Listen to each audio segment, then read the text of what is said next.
Barbers D. This first trick, you're going to take a ordinary coin, you're going to place your hand over it, then you're going to appear to be gently rubbing it into the table until eventually it melts all the way through.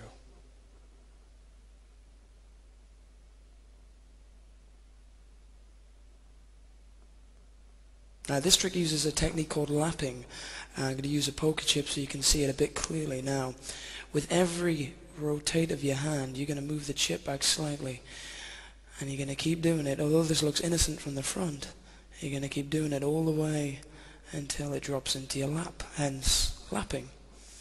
And don't forget to let your finger go and stay there so it really looks like it's just melted through the table.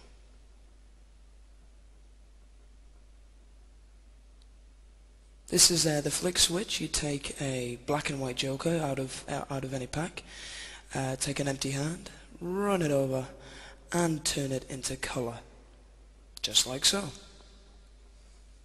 And we're going to see it again here, and you can just do it with a flick.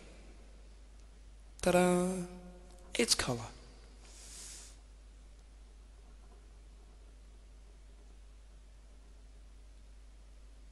Okay, this is the move. It's speed. It's your bottom two fingers that are holding the card are going to bring it back slowly and hide it horizontally behind the front card. Although that looks fairly obvious from the front and from angles, you can't see it. So at speed, the flick trick. Keep practicing.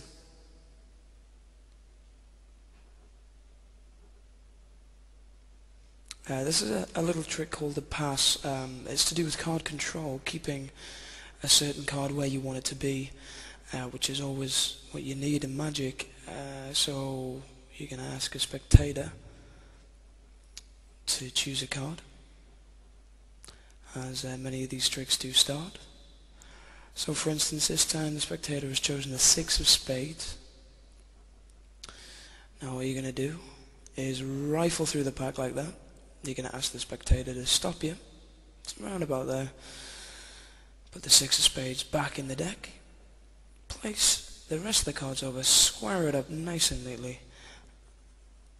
And there you have it. Now, although it looks fairly innocent, you just brought the 6 back to the top with a move called the pass. Now, we're going to see that again. So here we go. We'll just go to the middle of the deck. There's the King of Hearts. I'm going to leave it face up so you can see it. And you're covering the move there. There it is. You brought it back to the top. So here we go from the back angle. It's fairly simple. So here we go. You're asking your spectator to pick a card. Pick a card, any card. And there we have it. The 8 of clubs, Magic. You're going to stop about halfway through. Or they'll stop about halfway through. Place the 8 back on. There it is. We'll leave it face up again. Now this is the important part, because when you put the other cards back on the top, you're going to make a break. Now the way you make a break is with your little finger. You're just going to place it over the card, so you know exactly where the 8 is. Now that looks obvious from the back, but from the front it looks really innocent. In fact, it just looks like the cards are squared up and you have no idea where it's gone. So here we go. I'm going to show you the move now. This is quite difficult because of the angles, but that's the move there. Now I'll do it a few more times just to make sure that you've got it. So we'll go back to the middle, and there's the 10 of hearts. So we've made our break. There it is. You're just going to drop the card slightly and put them back over the top like that. There we go. Obviously you do this a lot faster, and you can cover it by pretending to square up the deck. Here we go. We'll do it again, and one more time a little bit slower. There we go, and it goes back on the top. And that is the pass. Keep practicing that one. That's quite tough.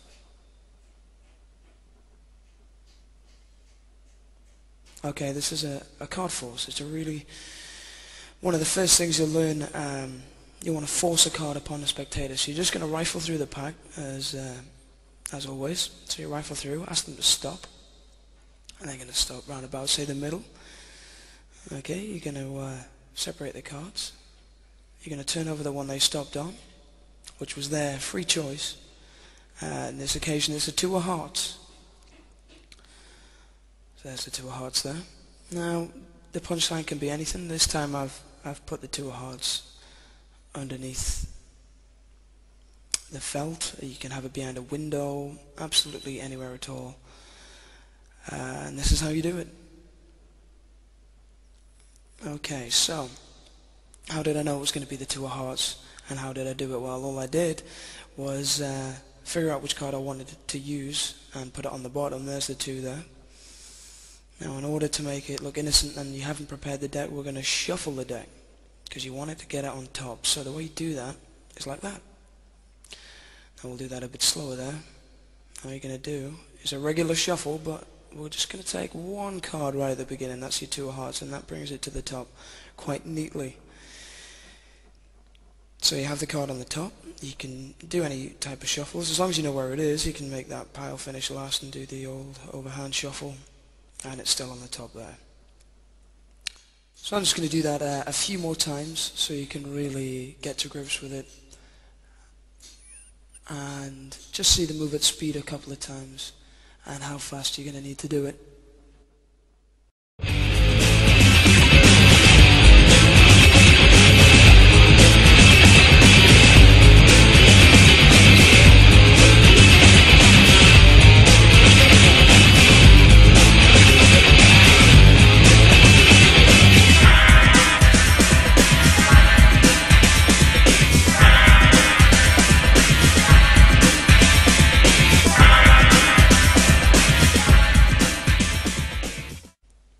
So this is the move that you need to do.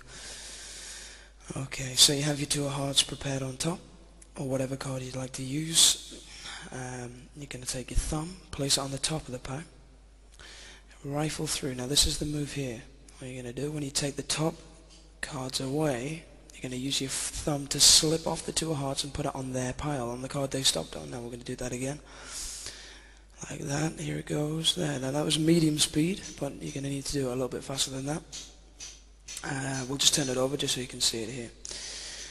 So here we go, rifle through, use your thumb and slip it off, and there it is, the card that they will pick, just like magic.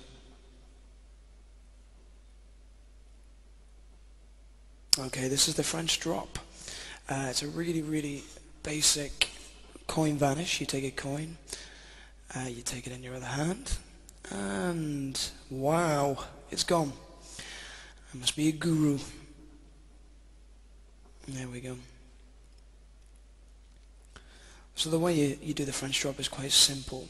You're going to show the coin, you're going to put your thumb in and take it off. Now that was at speed, you can see it's in my hand there. We're going to do it again. This time I'm going to explain how you did it there. So you put your thumb under.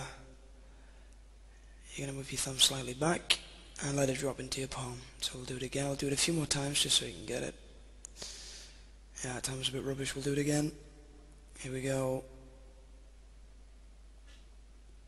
It's actually tougher to do slower than it is to do fast. There we go, it's a bit faster. There it is a few more times just so you can get the point. From the front again, there we go.